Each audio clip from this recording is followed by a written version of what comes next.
Social anxiety disorder. Social anxiety disorder turns something as simple as walking into a room into a full blown performance. You're terrified of failing. Your brain reacts to other people the same way it would react to real danger. So your heart pounds, your palms sweat, and your mind goes blank before you said a single word. You imagine every possible way the conversation could go wrong. What if your voice cracks? What if nobody laughs at your joke? What if they can tell you're nervous? These thoughts don't stop. Once you start talking either, part of you watches from the outside, judging every sentence, which makes you stumble over words. Afterward, your brain replays the whole thing on a loop, turning one awkward pause into proof that everyone secretly thinks less of you. This isn't shyness. Shy people feel a flutter of nerves and push through anyways. Social anxiety hijacks the whole system until leaving the situation feels like the only way to survive it. Over time, you start turning down invitations, avoiding phone calls, and skipping opportunities that could actually help you because the fear of being watched and judged overweighs anything you might gain. People assume you're distant or uninterested, when really you're desperate to connect, terrified of how you'll be seen if you try. Depression. Depression doesn't feel like sadness with a cause. Sadness has a story behind it, a reason you can point to. Depression is a fog that settles over everything for no clear reason at all, draining the color out of things that used to matter to you. Your brain's chemical messengers, the ones responsible for motivation and pleasure, stop firing the way they should. So food loses its taste, music loses its pull, and people you love start feeling like strangers you're too tired to talk to. You can sleep for 12 hours and still wake up exhausted, like your body never rested at all. Simple tasks pile up because starting them feels impossible, and the guilt from not finishing them adds even more weight on top. Telling someone with depression to just think positive is like telling someone with a broken leg to walk it off. The illness isn't a mood. It's your brain struggling to produce the chemicals that make joy physically possible. Left untreated, it slowly rewrites how you see yourself, convincing you that the numbness is who you really are, and that hope was never anything more than a story other people tell themselves to get through the day. Generalized anxiety disorder. A generalized anxiety disorder takes ordinary worry and turns it into an alarm system that never switches off. Everyone stresses about money, deadlines, or relationships sometimes, but this disorder makes your brain treat every single one of those things like an emergency happening right now, even when nothing is actually wrong. You lie awake, running through conversations from 3 days ago, certain you said the wrong thing. You picture the worst case outcomes for events that haven't even happened yet, and probably never will. Your body stays braced for danger around the clock, so your jaw aches, your stomach twists, and your heart races while you're just sitting on the couch. Making small decisions turn into a mental maze because your brain insists that sending one text could somehow lead to a disaster. What if they misread the tone? The exhausting part is that your nervous system genuinely believes it's protecting you when really it's just wearing you down over nothing. As the tension builds up, you start avoiding the situations that trigger it, which quietly shrinks your world one decision at a time, until even things you used to enjoy start feeling too risky to attempt. ADHD. ADHD isn't about being unable to focus. It's about being unable to choose what your focus locks onto. Give someone with ADHD a topic they love, and they can vanish into it for 6 hours without noticing time passing.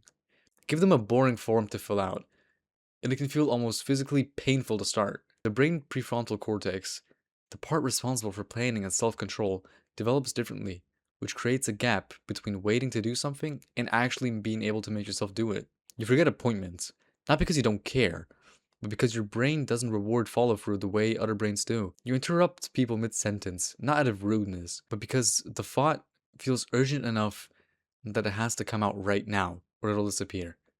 Time feels slippery too.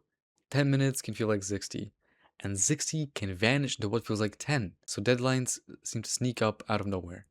At school or work, you get labeled careless or lazy, while internally you're fighting harder than anyone around you realizes just to keep up with tasks that seem to come naturally to anyone else. OCD. Obsessive compulsive disorder locks your mind into a single terrifying thought and refuses to let go. These are the obsessions, unwanted images, or fears that barge into your head no matter how hard you try to push them out. Maybe it's a fear that germs on your hand will make someone you love seriously ill, or a nagging certainty that you left the stove running and your house is about to catch fire. The fear feels so real and so urgent that your brain convinces you something must be done immediately to prevent disaster. That's where the compulsions take over. You wash your hands until the skin splits. You check the same lock a dozen times before you can leave the house. Each ritual buys you a few seconds of relief, before the fear crawls back in, demanding it all over again. People joke about being a little OCD when they like a tidy desk, but the real disorder is exhausting and often humiliating. You know the checking makes no logical sense, yet the panic overrides logic every single time, stealing hours out of your day and leaving your mind worn down to nothing. Eating disorders. Eating disorders takes your relationship with food and quietly turns it into a battle for control. With anorexia, an intense fear of gaining weight paired with a distorted image of your own body makes every calorie feel like a threat, even when you're already dangerously underweight. Eating starts to feel like failure, while skipping meals start to feel like an achievement. Bulimia works differently. Large amounts of food get eaten in secret, often triggered by stress or shame, followed by purging through vomiting or extreme exercise to undo it. The relief the disorder promises never actually lasts, so the cycle repeats itself again and again. Both conditions quietly damage the body while hiding behind the appearance of self-control.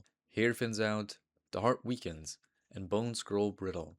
But the real trap is mental, not physical. These disorders usually aren't about food at all. They're about needing to control something when everything else in life feels overwhelming. The illness speaks in your own voice, convincing you that the thinness equals worth and letting go of the rules means losing yourself completely.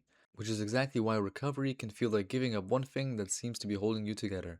PTSD, post-traumatic stress disorder, happens when the brain gets stuck in survival mode after a real danger has passed. A car accident, an assault, combat, or any experience where your life genuinely felt at risk can rewire how your brain files away fear. Normally, once a scary event ends, your nervous system calms back down and stores the memory as something that happened in the past. With PTSD, that filing system breaks.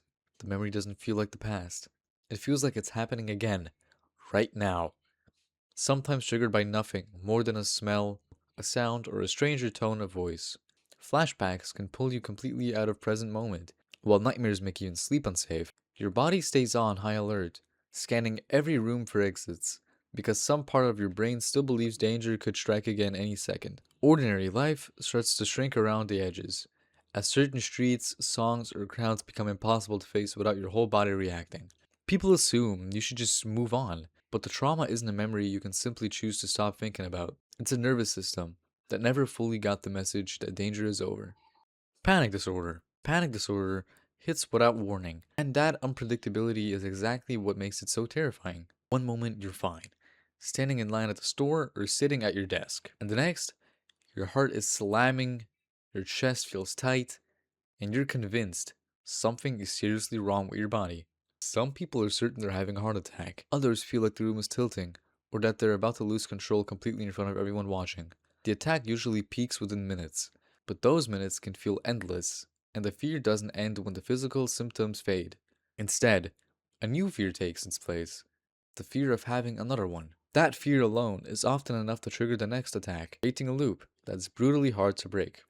People start avoiding places where a past attack happened, like certain stores, bridges, or crowded rooms, which can shrink your world in ways that look a lot like agoraphobia. Doctors and friends alike sometimes dismiss it just as stress, but the body's alarm system genuinely believes it's dying, which is part of what makes panic disorders so exhausting to live with. Schizophrenia. Schizophrenia changes how the brain processes what's real and what isn't, misfiring neurotransmitters, particularly dopamine, which can cause the mind to generate experiences that feel completely real but aren't actually happening, also making it harder to organize thoughts.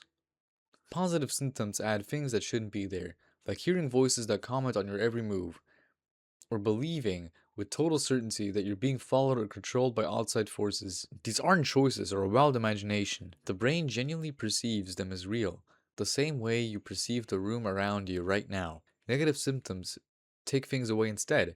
Emotions flatten out until joy becomes hard to access, and motivation disappears until even showering feels like it's too much. Movies love to portray schizophrenia as violent, but in reality, people living with it are far more likely to be harmed than to harm anyone else.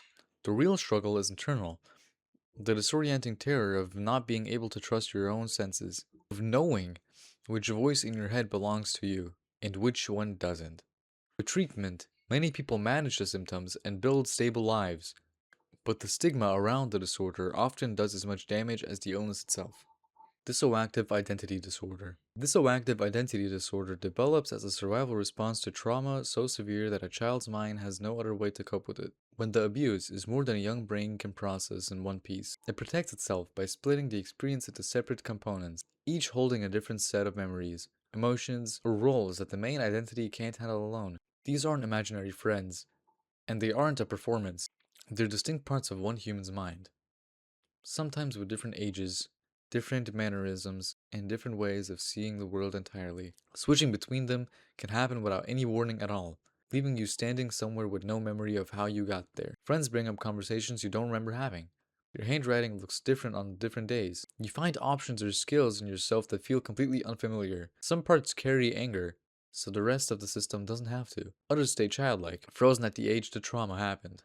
Films tend to show this disorder as sinister or dangerous, but the truth is far more painful than fiction. It isn't multiple people sharing one body, it's one person whose mind fractured under pressure no child should ever have to carry. And rebuilding a single connected sense of self-awareness takes years of careful, patient work. If you like this video, leave a thumbs up and hit subscribe for more.